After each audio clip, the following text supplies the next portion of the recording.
الركب في يوم اللقاء. سل الأغوث عن الصحب حزما وتقى. سل الأعمص عن النهر بالدم استقى.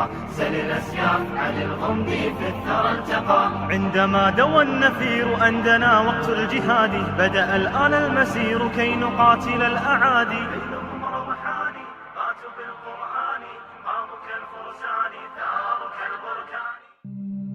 গণতন্ত্র একটি কুফরি জীবন ব্যবস্থা।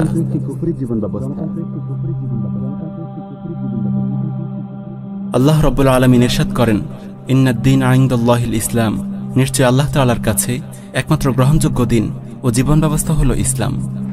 অন্য আয়াতে আল্লাহ তাআলা বলেন, ওয়া মান ইয়াবতাগি গায়রাল ইসলামি দীনান ফালান ইউকবালা মিনহু ওয়া হুয়া ফিল আখিরাতি মিনাল খাসিরিন। কেউ ইসলাম ছাড়া অন্য কোনো দিন ও জীবন ব্যবস্থা চাইলে তা কখনো গ্রহণ করা হবে না এবং আখিরাতে সে ক্ষতিগ্রস্ত হবে। এই আয়াত দুটি থেকে আমরা স্পষ্ট বুঝতে পারলাম, আসমানি জীবন বিধান ইসলাম ব্যতীত মানবরচিত যত জীবন ব্যবস্থা আছে, চাই তা গণতন্ত্র হোক বা সমাজতন্ত্র, তা আল্লাহর কাছে গ্রহণযোগ্য নয়। তাই যারা গণতন্ত্রকে জীবন বিধান হিসেবে গ্রহণ করবে তারা নিঃসন্দেহে কাফের, তাদের জন্য আখিরাতে নাজাতের কোনো সুযোগ নেই। অত্যন্ত দুঃখের বিষয়, বিংশ শতাব্দীর শুরুর দিকে উসমানী খেলাফতের পর থেকে কুফার গোষ্ঠী গণতন্ত্রকে কৌশলে মুসলমানদের জীবন বিধান হিসেবে চাপিয়ে দিয়েছে। নানান সংশয় ও বিভ্রান্তির জাল ছড়িয়ে 1 শতাব্দীরও কম সময়ে তারা মুসলমানদের মধ্যে এমন একটি মডারেট শ্রেণী গড়ে তুলতে সক্ষম হয়েছে যারা ইসলামকে বাদ দিয়ে মনে প্রাণে গণতন্ত্রকে তাদের জীবন বিধান হিসেবে মেনে নিয়েছে। আজ আমরা আলোচনা করব কুফরি ধর্ম গণতন্ত্রের স্বরূপ ও প্রকৃতি নিয়ে। কথা বলবো গণতন্ত্রের ব্যাপারে ছড়ানো সংশয় ও বিভ্রান্তি নিয়ে। কিভাবে গণতন্ত্রের মতো একটি কুফরি ধর্মকে সুকৌশলে মুসলমানদেরকে গ্রহণ করানো হয়েছে, কিভাবে গণতন্ত্রকে নিছক একটি রাষ্ট্র পরিচালনার সিস্টেম বলে মুসলমানদেরকে ধোঁকা দিয়েছে, কিভাবে তারা গণতন্ত্রের মাধ্যমে মুসলমানদেরকে ঈমান ও তাওহীদের পথ থেকে বিচ্যুত করেছে। চলুন প্রথমে আধুনিক গণতন্ত্রের উৎপত্তি, কেন, কোথায় ও কিভাবে এই বিষয়টির ওপর হালকা নজর বোলানো যাক। আধুনিক গণতন্ত্রের গোড়ার কথা। আধুনিক গণতন্ত্রের জন্ম ও বেড়ে ওঠা কুফর ও নাস্তিকতার কেন্দ্রভূমি ইউরোপে। 11 শতাব্দীর শুরুর ভাগ থেকে খ্রিস্টান ইউরোপ মুসলিম বিশ্বের বিরুদ্ধে শুরু করে এক বর্বর নারকীয় ক্রুসেড।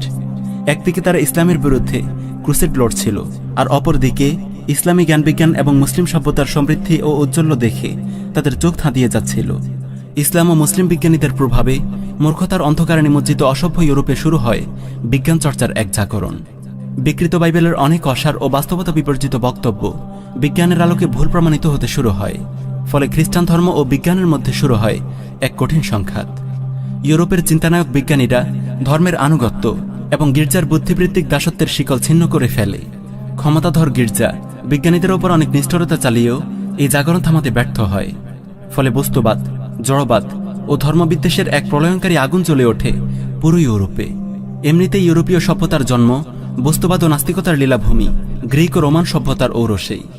নতুন এই বুদ্ধিবৃত্তিক জাগরণের প্রভাবে ইউরোপিয়ানরা চিন্তা ও যুক্তি ছাড়াই খুব দ্রুত এই সিদ্ধান্তে পৌঁছে গেল, ধর্ম নামে যা কিছু আছে সব যুক্তি ও বিজ্ঞানের বিরোধী। সুতরাং বিজ্ঞান ও ধর্মের প্রীতিপূর্ণ সহাবস্থান কোনোভাবেই সম্ভব নয়। যুক্তি ও বুদ্ধিতে যে বিশ্বাস করবে, ধর্ম ও ধর্মগ্রন্থে তাকে অবিশ্বাস করতেই হবে। ধীরে ধীরে তারা এই চূড়ান্ত সিদ্ধান্তে উপনীত হয় যে ধর্ম যদি মানতেই হয় তবে তার সীমানা হবে মানুষের ব্যক্তি জীবন। রাষ্ট্র ও রাজনীতিতে তাদের প্রবেশাধিকার থাকবে না। ফলে গির্জার কিছু আনুষ্ঠানিকতা এবং ব্যক্তি ও সামাজিক জীবনে কিছু আচার প্রথা পালনের মধ্যেই খ্রিস্টান ধর্ম সীমাবদ্ধ হয়ে যায়। এখন সমাজ ও রাষ্ট্র কিভাবে চলবে তা ঠিক করবে জনগণ, কোনো ধর্মগ্রন্থ কিংবা আসমানের কথিত কোনো খোদা নয়। নাউজুবিল্লাহি মিন যালিক। এভাবেই গোড়াপত্তন হয় জনগণের হাতে গড়া একটি নতুন জীবন ব্যবস্থার, যেখানে জনগণই প্রণয়ন করবে আইন ও সংবিধান। তারাই ঠিক করবে কোনটি হালাল, কোনটি হারাম, কোনটি বৈধ আর কোনটি অবৈধ। ইউরোপের হাতে যখন মুসলিম বিশ্বের পরাজয় ঘটে, মুসলমানদের সর্বশেষ আশ্রয় উসমানী খেলাফত যখন ধ্বংস হয়ে যায়, তখন কাফেররা তাদের হাতে গড়া এই কুফরি জীবন ব্যবস্থা মুসলমানদের উপর চাপিয়ে দেয়। এভাবে মুসলিম বিশ্বও শুরু হয় রাষ্ট্রীয় ও সামাজিক জীবন থেকে ইসলামকে ঝেঁটিয়ে বিদায় করার পালা। তখন ওসমানী খেলাফতের সর্বশেষ শাইখুল ইসলাম মুস্তাফা সাবারি রাহমাহুল্লাহ সুস্পষ্ট ভাষায় ঘোষণা করেন, ইসলামী শরিয়ার পরিভাষায় বেলাদুল ইসলাম বা ইসলামী রাষ্ট্র বলা হয় ওই ভূখণ্ডকে যেখানে ইসলামী শরিয়ার শাসন জারি থাকে। যদি রাষ্ট্র ব্যবস্থা থেকে দিনকে সরিয়ে দেয়া হয়, সে রাষ্ট্র আর ইসলামী রাষ্ট্র থাকে না। রাষ্ট্র যদি শরিয়ার সীমারেখা থেকে বেরিয়ে যায়, দ্বীনের বিধিনিষেধের আনুগত্য কেবল জনগণের ব্যক্তি জীবনে সীমাবদ্ধ করে দেয় এবং রাষ্ট্র ব্যবস্থা দ্বীনের বিধিনিষেধ প্রত্যাখ্যান করে, তবে বিশ্বাস ও বুদ্ধিবৃত্তিক দৃষ্টিকোণ থেকে এর অর্থ হল রাষ্ট্র থেকে দ্বীনকে আলাদা করে ফেলা, এবং এর মাধ্যমে রাষ্ট্র মোরতাদ তথা ইসলামচ্যুত হয়ে পড়ে, এবং সেই সঙ্গে জনগণও মোরতাদ তথা ইসলামচ্যুত হয়ে পড়ে যদি তারা এই রাষ্ট্র ব্যবস্থার প্রতি সন্তুষ্ট হয়ে যায়, অথবা যদি তাদের প্রতিনিধিত্বকারী পার্লামেন্টারি শাসন ব্যবস্থা প্রতিষ্ঠিত হয় যা তাদের সন্তুষ্ট হওয়ার প্রমাণ বহন করে। তখন তাদের ব্যাপারে কোরআনের এই আয়াত প্রযোজ্য হয়, ওয়ামাল্লাম ইয়াহকুম বিমা আনসালাল্লাহ ফাউলাইকা হুমুল কাফিরুন। আল্লাহর নাজিলকৃত শরিয়াহ অনুযায়ী যারা ফয়সালা করে না তারাই তো কাফির।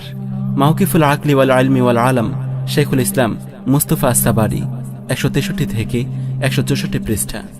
অনেক অবুঝ ভাই গণতন্ত্রকে কেবল একটি সরকার পরিবর্তনের সিস্টেম মনে করেন, তাই তাদের মনে নানান সংশয় ঘুরপাক খেতে থাকে।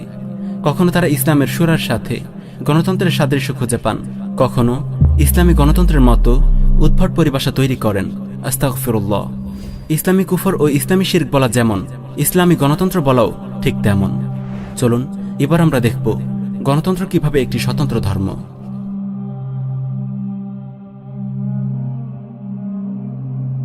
গণতন্ত্র একটি কুফরি ধর্ম। শয়তান ইবলিস তার পুরো জীবনের অভিজ্ঞতার সার নির্যাস চমৎকারভাবে গণতন্ত্রের মাঝে সন্নিবেশ করতে সক্ষম হয়েছে। এবার সে তার চিরশত্রু মানবজাতিকে এমন এক কুফরে লাগিয়ে দিয়েছে যা তারা উপলব্ধি করতেই ব্যর্থ হচ্ছে। গণতন্ত্রের এই কুফরি ধর্ম অতীতে মানুষের উদ্ভাবিত যে কোনো ধর্ম থেকে বেশ আলাদা, কারণ গণতন্ত্র নিজেকে ধর্ম হিসেবে পরিচয় দেয় না, বরং পরিচয় দেয় একটি রাষ্ট্র ব্যবস্থা হিসেবে। অন্য যে কোনো ধর্মে প্রবেশ করতে হলে পূর্বের ধর্ম অবশ্যই পরিত্যাগ করতে হবে, কিন্তু গণতন্ত্র নামক এই নতুন ধর্ম তার অনুসারীদেরকে পুরাতন ধর্ম ত্যাগ করতে বলে না, তাদের ইবাদত ও রীতিনীতিকেও ছাড়তে বলে না, বরং ব্যক্তিগত পর্যায়ে ওসব আদায় করার পাশাপাশি সামষ্টিক পর্যায়ে নতুন এক দিন ও শাসনতন্ত্র মানতে বাধ্য করে। যেহেতু গণতন্ত্র নামক ধর্মটি গ্রহণ করতে হলে পূর্বের ধর্ম ত্যাগ করার প্রয়োজন পড়ে না, তাই অনেক লোক এই নতুন ধর্মকে ধর্মই মনে করে না। প্রতিটি ধর্মের মতো গণতন্ত্রের ধর্মেও আছে নিজস্ব আকীদা, বিশ্বাস ও বিধিবিধান। যেমন ইসলাম বলে সকল ক্ষমতার মালিক আল্লাহ রাব্বুল আলামিন, আর গণতন্ত্র বলে সকল ক্ষমতার মালিক জনগণ। ইসলাম বলে আল্লাহ সুবহানাহু ওয়া তাআলাই মানুষের একমাত্র বিধানদাতা, কিন্তু গণতন্ত্র বলে বিধান দেওয়ার মালিক জনগণ। ইসলাম হলো আল্লাহর ইচ্ছার সামনে আত্মসমর্পণ করা, আর গণতন্ত্র হলো সংখ্যাগরিষ্ঠ জনগণের ইচ্ছার সামনে আত্মসমর্পণ। ইসলাম যেমন মোরতাদকে মৃত্যুদণ্ড দেয়, ঠিক তেমনি গণতন্ত্র তার বিরুদ্ধে বিদ্রোহকারীদেরকে মৃত্যুদণ্ড দেয়। কেউ সংবিধানকে প্রত্যাখ্যান করলে তাকে রাষ্ট্রদ্রোহী আখ্যা দিয়ে হত্যা করা হয়। ইসলাম বলে আল্লাহ যেটি হালাল করেছেন সেটি হালাল, আর তিনি যেটা হারাম করেছেন সেটিই হারাম। কিন্তু গণতন্ত্র বলে জনগণের ভোটে নির্বাচিত এমপিদের সংখ্যাগরিষ্ঠ অংশ যেটিকে হালাল বলে সেটি হালাল, আর যেটিকে হারাম বলে সেটি হারাম। যেমন আল্লাহ তাআলা সুদকে হারাম করেছেন, কিন্তু গণতন্ত্র সংখ্যাগরিষ্ঠ এমপিদের রায় নিয়ে সুদকে হালাল করেছে। একইভাবে তারা মজ্জা ব্যভিচারকেও সংখ্যাগরিষ্ঠ এমপিদের রায় নিয়ে হালাল করেছে। এরা অবশ্য হালাল হারাম শব্দদ্বয় ব্যবহার করে না, বরং ব্যবহার করে বৈধ অবৈধ শব্দ দুটি, কিংবা বলে আইনসম্মত ও আইন বিরোধী। কারণ হালাল হারাম শব্দ দুটি ব্যবহার করলে যে মুসলমানরা বুঝে ফেলবে আল্লাহর হারাম করা বস্তুকে এরা হালাল করে নিয়েছে। এদের ধোঁকাবাজি আর প্রতারণার কারিশমা দেখুন। ওরা দাবি করছে গণতন্ত্র ও সেকুলারিজম কোনো ধর্মকে যেমন অনুসরণ করে না, তেমনি কোনো ধর্মের পথে প্রতিবন্ধকতাও সৃষ্টি করে না। এতে সকল ধর্ম স্বাধীনতা ভোগ করে। কিন্তু একটু ফিকির করলেই বুঝে আসে পরিভাষার বিকৃতির মাধ্যমে এরা কত নির্মমভাবে মুসলমানদেরকে ধোঁকা দিয়েছে। কুফর যে ধরনেরই হোক না কেন, এটি স্বতন্ত্র একটি দিন, ধর্মহীনতা। ধর্মনিরপেক্ষতা, সমাজতন্ত্র, ইসলামী গণতন্ত্র, যে নামই তাকে দেয়া হোক না কেন। এই প্রসঙ্গে সৈয়দ আবুল হাসান আলী নদভী রাহিমাহুল্লাহ বড় সারগর্ভ মন্তব্য করেছেন, কুফর কেবল অস্বীকৃতির নাম নয়, বরং এতে স্বীকৃতিও আছে।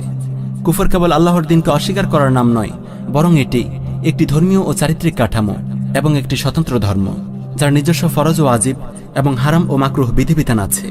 তাই এই উভয় দিন একই জায়গায় একত্রিত হতে পারে না, এবং মানুষ একই সঙ্গে উভয় ধর্মের অনুসারী হতে পারে না। দ্বীনের হক ও ওলামায়ে রব্বানী, 26 নম্বর পৃষ্ঠা। এই আলোচনা থেকে স্পষ্টভাবে বোঝা গেল, কেউ যদি গণতন্ত্রকে গ্রহণ করে সে মুসলমান হতে পারে না, আবার মুসলমান হলে সে গণতন্ত্রকে গ্রহণ করতে পারে না। গণতন্ত্র কুফর ও শিরকের জাহান্নামী প্যাকেজ। একজন মুসলমানের আকীদা হলো বিধান দেওয়ার একমাত্র মালিক আল্লাহ রব্বুল আলামিন। কোন নবীরও এই অধিকার নেই যে তিনি নিজ থেকে কোনো বিধান প্রণয়ন করবেন। আল্লাহ তাআলা বলেন, ইনিল হুকমু ইল্লা লিল্লাহ, বিধান দেওয়ার মালিক একমাত্র আল্লাহ রব্বুল আলামিন। পক্ষান্তরে একজন গণতন্ত্রের আকীদা হলো বিধান দেওয়ার মালিক জনগণের নির্বাচিত এমপি, আর যে আল্লাহ ছাড়া কাউকে বিধানদাতা মনে করে সে কাফের। আল্লাহ তাআলা তার কর্তৃত্বে ও বিধান প্রণয়নে কাউকে শরিক করেন না। কোরআন মাজিদে এসেছে, ওয়ালা ইউশরিকু ফি হুকমিহি আহাদা। আল্লাহ তাআলা তার কর্তৃত্বে কাউকে শরিক করেন না। একজন গণতন্ত্রে সংসদ সদস্যদের ভোট প্রদান করে তাদেরকে বিধান প্রণয়নের অধিকার দিয়ে তাদেরকে আল্লাহর সঙ্গে শরিক করে। গণতন্ত্রে বিশ্বাসী ব্যক্তি গায়রুল্লাহকে রব হিসেবে গ্রহণ করে। আল্লাহ তাআলা বলেন, ইত্তাখাযু আহবারহুম ওয়া রুহবানাহুম আরবাবাম মিন দুনিল্লাহ। ইহুদি খ্রিস্টানরা আল্লাহকে বাদ দিয়ে তাদের পণ্ডিত ও ধর্মযাজকদেরকে রব বানিয়ে নিয়েছে। হযরত আদি বিন হাতিম রাদিয়াল্লাহু আনহু এই আয়াতের ব্যাপারে রাসূলুল্লাহ সাল্লাল্লাহু আলাইহি ওয়াসাল্লামকে প্রশ্ন করলেন, আমরা আমাদের পণ্ডিত ও ধর্মযাজকদের তো ইবাদত করতাম না, তাহলে আল্লাহ তাআলা কেন বললেন আমরা তাদেরকে রব বানিয়ে নিয়েছি? তখন রাসূলুল্লাহ সাল্লাল্লাহু আলাইহি ওয়াসাল্লাম বললেন, আল্লাহ তাআলা হালাল করেছেন এমন অনেক বস্তুকে তারা হারাম করে দিত, আর তোমরাও তা মেনে নিতে। আবার কখনো আল্লাহ হারাম করেছেন এমন অনেক জিনিসকে তারা হালাল করে নিত, তখন তোমরাও তা মেনে নিতে, তাই না? আদি বিন হাতিম রাদিয়াল্লাহু আনহু উত্তর দিলেন, হ্যাঁ, আমরা এমন করতাম। তখন রাসূলুল্লাহ সাল্লাল্লাহু আলাইহি ওয়াসাল্লাম বললেন, এটাই তো তাদের ইবাদত করা। আত-তারিখুল কাবীর লিল ইমামিল বুখারী, সপ্তম খণ্ড, 471 নং হাদিস। সুনানুত তিরমিজি, 5093 নং হাদিস। সুতরাং যারা সংসদ সদস্যদেরকে ভোট প্রদান করে আইন পাশ করার অধিকার দেয় এবং তারা সংসদে বসে সুদকে হালাল করে, মদকে হালাল করে, যৌনকর্মীদেরকে লাইসেন্স দেয়, তারা মূলত এসব রাজনৈতিক নেতাকর্মীদেরকে নিজেদের রব বানিয়ে দেয়, যেভাবে ইহুদি খ্রিস্টানরা তাদের ধর্মীয় নেতাদেরকে রব বানিয়ে নিয়েছিল। যারা সংসদ নামের শিরকের আড্ডাখানায় বসে নিজেদের নাপাক হাতে বিধান প্রণয়ন করে তারা মুশরিক। আল্লাহ তাআলা বলেন, আম লাহুম শুরাকাউ শারউ লাহুম মিনাদ-দীনি মা লাম ইয়াযম বিহিল্লাহ। নাকি তাদের কতিপয় শরীক দেবতা আছে যারা তাদের জন্য দ্বীনের বিধিবিধান প্রণয়ন করে যার অনুমতি আল্লাহ তাআলা দেননি। যারা আল্লাহর নাজিলকৃত শরিয়াহকে ঝুড়ে ফেলে নিজেদের মনগড়া সংবিধান দিয়ে বিচার ও শাসনকার্য পরিচালনা করে তারা নিঃসন্দেহে কাফের। আল্লাহ তাআলা বলেন, ওয়া লাম ইয়াহকুম বিমা আনসালাল্লাহ ফাউলাইকা হুমুল কাফিরুন। আল্লাহর নাজিলকৃত শরিয়াহ অনুযায়ী যারা ফয়সালা করে না তারাই তো কাফির। যারা আল্লাহর নাজিলকৃত শরিয়াহ দিয়ে শাসনকার্য পরিচালনা করে না তারা তাগুত। তাদের সঙ্গে সম্পর্ক ছিন্ন করা ঈমান বিশুদ্ধ হওয়ার জন্য শর্ত। যারা তাগুতের কাছে বিচার নিয়ে যায় তাদের ব্যাপারে আল্লাহ তাআলা বলেন, আলাম তারা ইলাল্লাযীনা ইয়াজউমুনা আন্নাহুম আমানু বিমা উনসিলা ইলাইক ওয়া মা উনসিলা মিন ক্বাবলিক ইউরিদুনা আন ইয়াতাহাকামু ইলাত তাগুত ওয়া ক্বাদ উমিরু আন ইয়াকফুরু বিহি। আপনি কি তাদেরকে দেখেননি যারা দাবি করে যে আপনার প্রতি যা নাজিল করা হয়েছে এবং আপনার পূর্বে যা নাজিল করা হয়েছে তার প্রতি তারা ঈমান এনেছে, অথচ তারা তাগুতের কাছে বিচার নিয়ে যেতে চায়, যদিও তাদের তাগুতকে প্রত্যাখ্যান করার নির্দেশ দেওয়া হয়েছে। যারা নিজেদেরকে ঈমানদার দাবি করে কিন্তু তাগুতের কাছে বিচার নিয়ে যায়, আল্লাহ তাআলা তাদের ঈমানকে প্রত্যাখ্যান করেছেন।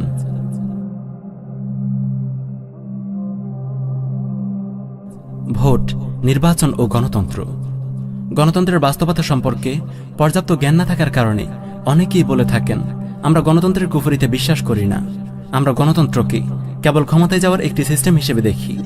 অনেকে বলে থাকেন, ভোট হলো আমানত, ভোট হলো ইবাদত। সুবহানাল্লাহ, কত বিভ্রান্তি ও জাহালাত ছড়িয়ে আছে আমাদের সমাজে।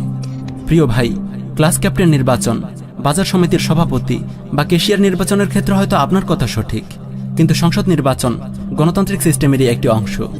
আপনি যখন কোনো এমপি পদপ্রার্থীকে ভোট দিচ্ছেন তার মানে আপনি তাকে কুফর ও শিরকের কেন্দ্র সংসদ ভবনে পাঠাচ্ছেন আইন প্রণয়নের অধিকার দিয়ে। আর মানুষকে আইন প্রণয়নের অধিকার দেয়া নিঃসন্দেহে কুফরি।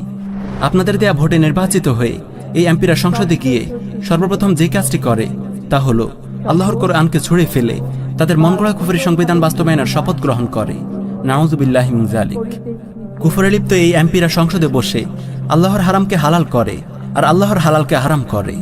তারা সুদকে বাধ্যতামূলক করেছে, মদের লাইসেন্স দিয়েছে, ব্যভিচারের বৈধতা দিয়েছে। নাউযুবিল্লাহি মিন যালিক। এই প্রকাশ্য কুফরিতে তারাও শামিল আছে যারা ভোট দিয়ে তাদেরকে সংসদে পাঠিয়েছে। কেউ হয়তো বলবেন, আমরা ইসলামী আইন পাশ করার জন্য তাদেরকে ভোট দিয়েছি। আমরা বলবো, কেউ যদি মনে করে আল্লাহর নাজিলকৃত আইন বাস্তবায়নের জন্য তা আগে সংসদে পাশ করতে হবে, সে নিঃসন্দেহে কাফের। কোন সেই জালিম যে আল্লাহর আইনকে অনুমোদনের জন্য নাপাক সংসদে উত্থাপন করার দুঃসাহস দেখায়? কি জঘন্য কুফরি! আল্লাহর আইন প্রয়োগ করা হবে কি হবে না তার জন্য কি মানুষের মতামত নিতে হবে? যারা আল্লাহর শরিয়াহকে অনুমোদনের জন্য মানুষের সামনে পেশ করে, তারা নিঃসন্দেহে কাফির। নাউযুবিল্লাহি মিন যালিক। আল্লাহর আইন নিয়ে এই কোন ধরনের তামাশা? শরিয়ার নির্দেশনা মাত্র যে মাথা নিচু করে সায় দেয় সেই ঈমানদার। কারো মনে যদি আল্লাহ তার রাসূলের নির্দেশ সম্পর্কে অন্তরে বিন্দুমাত্র ইতস্ততও থাকে, সে মুমিন হতে পারে না। আল্লাহ তাআলা বলেন, ফালা ওয়ারাব্বিকা লা ইউমিনুনা হাত্তা ইউহাক্কিমুকা ফীমা শাজারা বাইনাহুম সুম্মা লা ইয়াজিদু ফী আনফুসিহিম হারাজাম মিম্মা কাদাইতা ওয়া ইউসাল্লিমু তাসলিমা। কিন্তু না, আপনার রবের শপথ, তারা মুমিন হবে না যতক্ষণ পর্যন্ত তারা তাদের সকল বিরোধের বিচারভার আপনার উপর অর্পণ না করে, অতঃপর আপনার কোনো সিদ্ধান্ত সম্পর্কে তাদের মনে কোনো দ্বিধা না থাকে এবং সর্বান্তকরণে তা মেনে নেয়। অন্য আয়াতে আল্লাহ তাআলা বলেন, ওয়ামা কানা লিমুমিনিন ওয়ালা মুমিনাতিন ইযা কাদাল্লাহু ওয়া রাসূলুহু আমরান আন ইয়াকুনা লাহুমুল খিয়ারাতু মিন আমরিহিম ওয়া মান ইয়াসিল্লাহা ওয়া রাসূলাহু ফাকাদ দাল্লা দালালাম মুবিনা। আল্লাহ তার রাসূল কোনো সিদ্ধান্ত নিলে কোনো মুমিন পুরুষ কিংবা নারীর পক্ষে ভিন্ন কিছু করার ক্ষমতা থাকে না, আর যে আল্লাহ তার রাসূলের অবাধ্য হয় সে স্পষ্টই পথভ্রষ্ট। আমাদের আকাবির উলামা মাশায়েখদের মধ্যে যারা ভোট, নির্বাচন ও গণতন্ত্রের হাকিকত ও বাস্তবতা সম্পর্কে যথেষ্ট জ্ঞান রাখেন, তারা সুস্পষ্ট ভাষায় গণতন্ত্রের কুফরির কথা তুলে ধরেছেন। আবার কতিপয় আকাবির ইসলামী সরকার প্রতিষ্ঠার আশায় গণতন্ত্রের পথেও পা বাড়িয়েছেন। তারা সংসদে যাওয়া জায়েজ হওয়ার পক্ষে বিভিন্ন তাবিল উপস্থাপন করেছেন। তাদের উদ্দেশ্য নিঃসন্দেহে মহৎ ছিল, তাই আমরা তাদের নিয়তের কোনো সমালোচনা করি না, তাদের তাকফির করি না, তাদলিল করি না, তাজলিল করি না, কিন্তু তাদের এই তাবিল গ্রহণযোগ্য নয়। আমাদের আকাবিরদের অনেকেই এসব তাবিল খণ্ডন করেছেন। ইনশাআল্লাহ প্রচলিত ইসলামী গণতান্ত্রিক আন্দোলনের শরঈ মূল্যায়ন, যৌক্তিকতা এবং সফলতা ও ব্যর্থতা নিয়ে আমরা আলাদা ডকুমেন্টারি নির্মাণ করব। পরিশেষে দোয়া করি, আল্লাহ রাব্বুল আলামিন আমাদের আকীদা বিশ্বাসকে গণতন্ত্রের কুফরি থেকে হেফাজত করুন। আব্রাহাম লিঙ্কনের পথ ছেড়ে রাসূলুল্লাহ সাল্লাল্লাহু আলাইহি ওয়াসাল্লামের নির্দেশিত ইরদাদ ও জিহাদের পথে অগ্রসর হওয়ার তৌফিক দিন। আমাদেরকে সিরাতুল মুস্তাকিমের উপর অটল অবিচল রাখুন। আমিন ইয়া রাব্বাল আলামিন।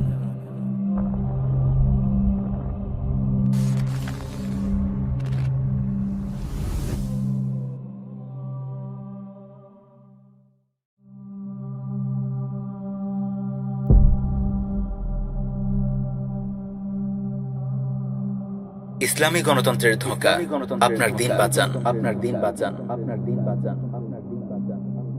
উসমানী খেলাফার পতনের পর মুসলিম বিশ্বের ওপর নেমে আসে পরাজয় ও গোলামির এক অন্ধকার যুগ। অভিভাবকহীন মুসলিম উম্মাহ পাশ্চাত্য সামরিক ও বুদ্ধিবৃত্তিক আগ্রাসনের নির্মম শিকারে পরিণত হয়। জাতিসংঘকে কেন্দ্র করে বিশ্ব কুফফার জোট একটি সর্বগ্রাসী কুফরি বিশ্ব ব্যবস্থা গড়ে তোলে। মুসলিম দেশগুলোর ওপর চাপিয়ে দেয় পুতুল সরকার, যারা মুসলিম ভূখণ্ডগুলোতে কাফিরদের এজেন্ডা বাস্তবায়ন করে। পাশ্চাত্য তার সকল কুফরি আকীদা ও মূল্যবোধ তাদের শক্তিশালী মিডিয়ার মাধ্যমে মুসলিম বিশ্বে ব্যাপকভাবে প্রচার করতে থাকে। তাদের পোষা অর্থাৎ শাসক গোষ্ঠীর মাধ্যমে তারা মুসলিম দেশের শিক্ষা ব্যবস্থাও এসব কুফরি আকীদা ও মূল্যবোধের আলোকে সাজায়। মিডিয়া ও শিক্ষা ব্যবস্থার মাধ্যমে মুসলিম উম্মাহকে তারা তাদের শিরকের আকীদা ও কুফরি মূল্যবোধগুলোকে মুসলিমদের অন্তরে গেঁথে দেওয়ার চেষ্টা করে। পাশ্চাত্যের এই আকীদাগুলোর মধ্যে রয়েছে ব্যক্তি স্বাধীনতা, সেকুলারিজম, লিবারেলিজম, জাতীয়তাবাদ, লিঙ্গ সমতা, নারী স্বাধীনতা, জড়বাদ, নারীবাদ ইত্যাদি। পাশ্চাত্যের এই কুফরি আকীদাগুলোর সাথে ইসলামী আকীদার তুলনা করে দেখুন। ইসলাম ব্যক্তি স্বাধীনতার কথা বলে না, ইসলাম বলে আল্লাহর শর্তহীন দাসত্বের কথা।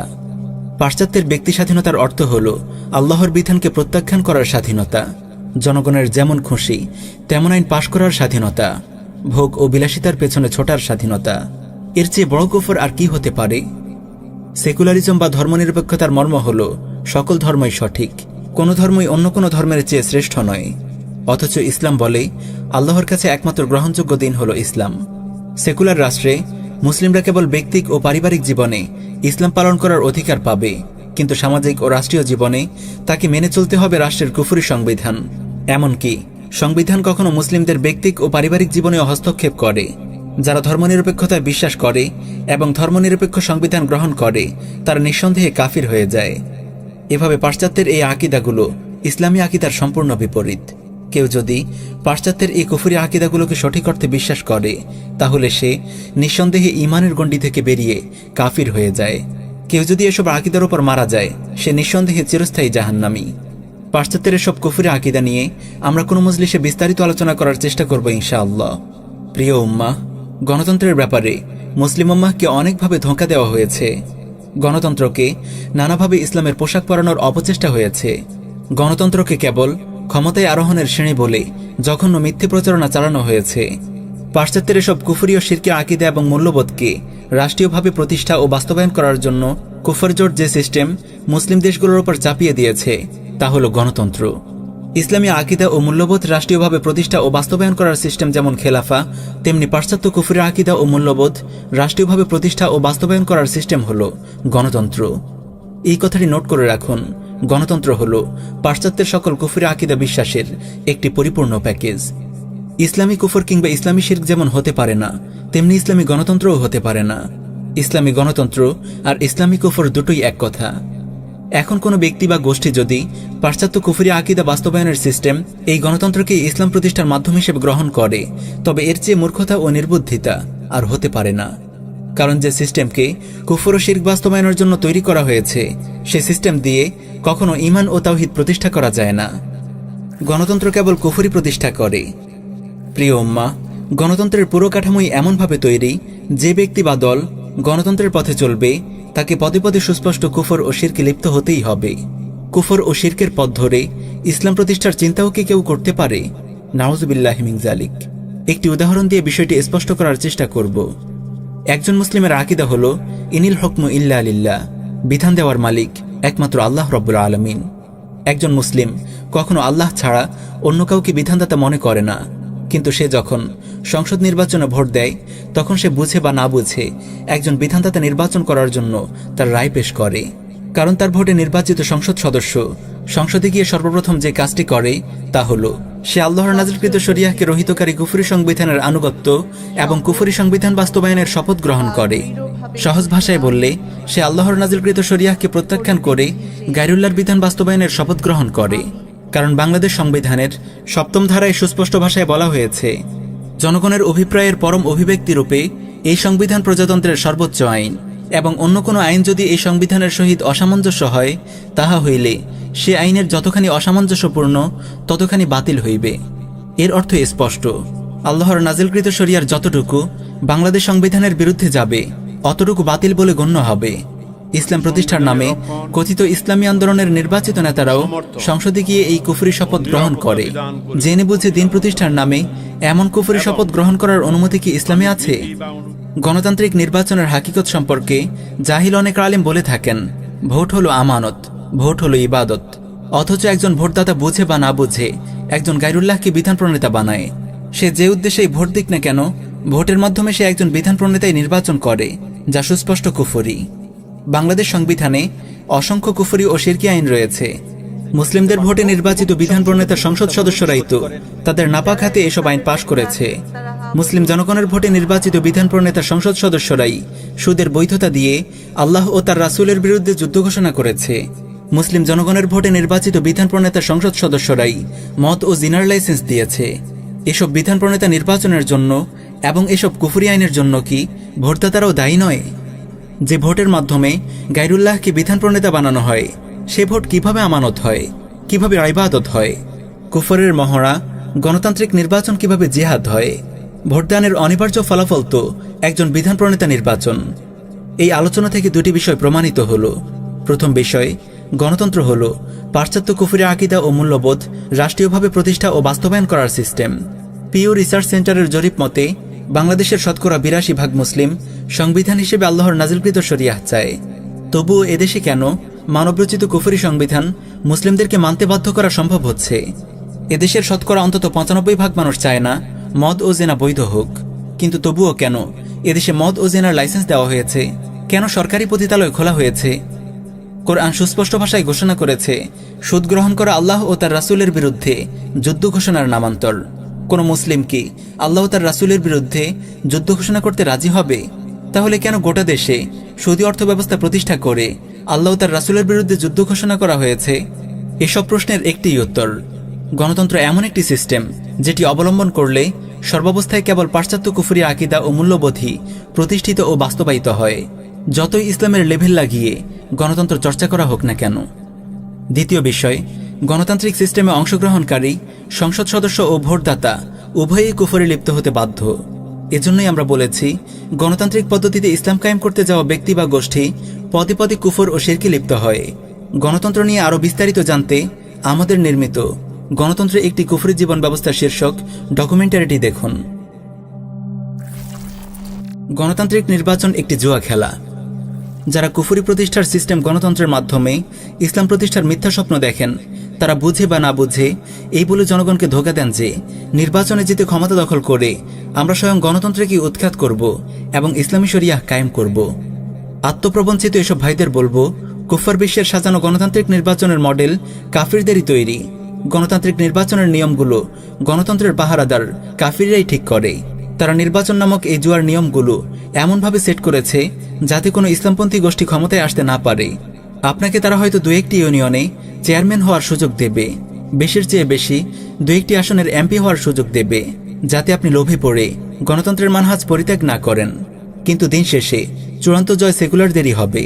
কারণ দুর্ঘটনাবশত কোনো দেশে নির্বাচনে কোনো ইসলামপন্থী দল যদি জিতেও যায়, তবে গণতন্ত্রের পাহারাদার কুফার জোট নিয়মকানুনের তোয়াক্কা না করে সামরিক অভ্যুত্থান ঘটিয়ে তাদেরকে ক্ষমতাচ্যুত করবে।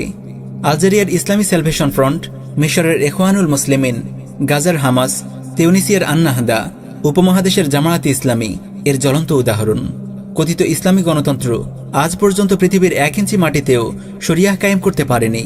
গণতান্ত্রিক নির্বাচন কেবল হামিদ কারজাই, আশরাফ ঘানি, নুরি আল মালিকিদের মতো কাফিরদের পোষা কুকুরদেরকেই ক্ষমতার গতিতে বসায়, শরিয়াহ প্রতিষ্ঠার এজেন্ডাধারী কোনো সাচ্চা মুসলিম নেতাকে নয়। গণতান্ত্রিক পদ্ধতিতে নির্বাচিত কোনো মুসলিম সরকার ইসলাম কায়েম করেনি, বরং মুসলিম বিশ্বে তারাই কুফরের পাহারাদারি করেছে। শরিয়াহ প্রতিষ্ঠার প্রতিটি আন্দোলনকেই তারা বন্দুকের নলের মুখে ঠেকিয়ে রেখেছে। ইসলামী গণতন্ত্র আমাদেরকে কি দিয়েছে আর কি কেড়ে নিয়েছে? ইসলামী গণতন্ত্রের পেছনে পড়ে উম্মাহর কত রক্ত ঝরেছে, কত ত্যাগ ও কোরবানি বরবাদ হয়েছে, কত মেধাশ্রম ও সময়ের নির্মম অপচয় হয়েছে, তা বলে শেষ করা যাবে না। এই কথিত ইসলামী গণতন্ত্রই মুসলিম উম্মাহর উত্থানকে বাধাগ্রস্ত করেছে। মুসলিম উম্মাহকে সামরিক ও বুদ্ধিবৃত্তিক বিজয়ের পরিবর্তে পরাজয়, লাঞ্ছনা ও গোলামির দিকে ধাবিত করেছে। মুসলিম উম্মাহ কথিত ইসলামী গণতন্ত্রের পথে যতদূর এগিয়ে যাবে, দিন কায়েমের গন্তব্য থেকে ততদূরে সরে পড়বে। কারণ কথিত ইসলামী গণতন্ত্র ইসলামের বিজয় আর উত্থানের উল্টো পথে যাত্রা বই কিছু নয়।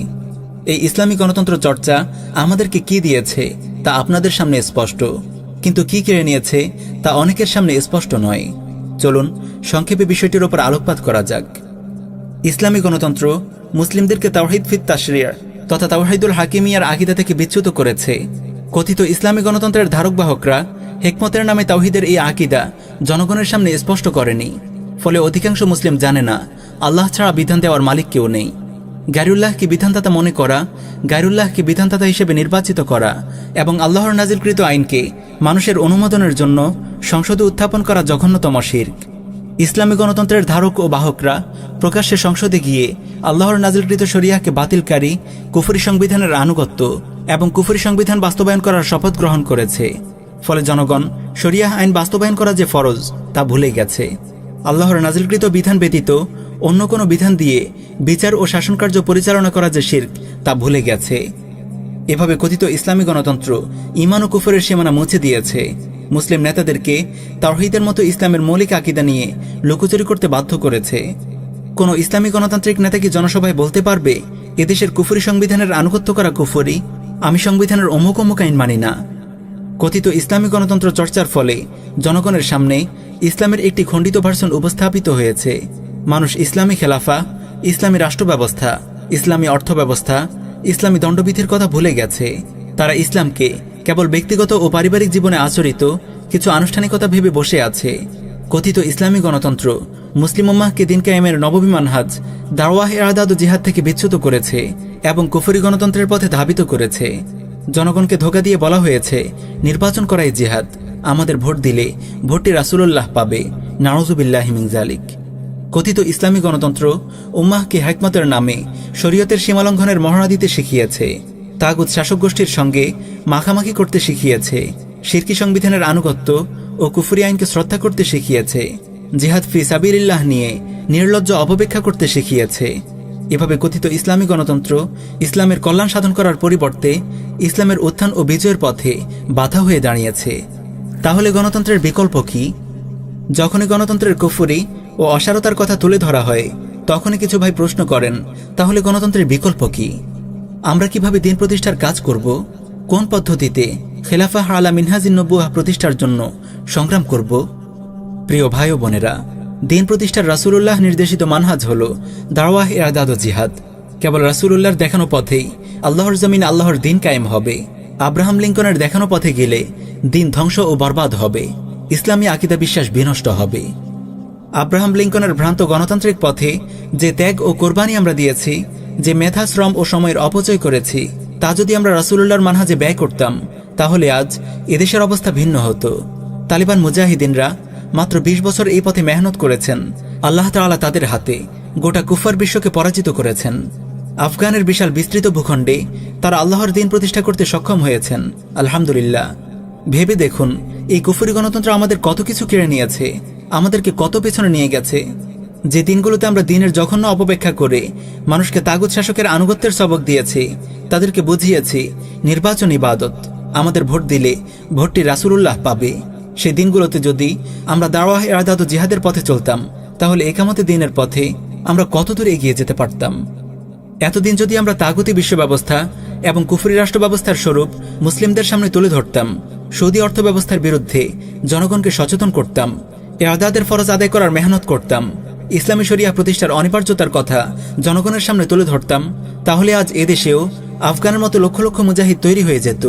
কোটি কোটি মুসলিম এদেশে ইসলামী শাসন কায়েমের সংগ্রামে যোগ দিত। বাংলাদেশে দাওয়াহ ইরদাদ ও জিহাদের রূপরেখা কেমন হবে তা নিয়ে আমরা ইনশাআল্লাহ অন্য কোনো মজলিসে বিস্তারিত আলোচনা করব।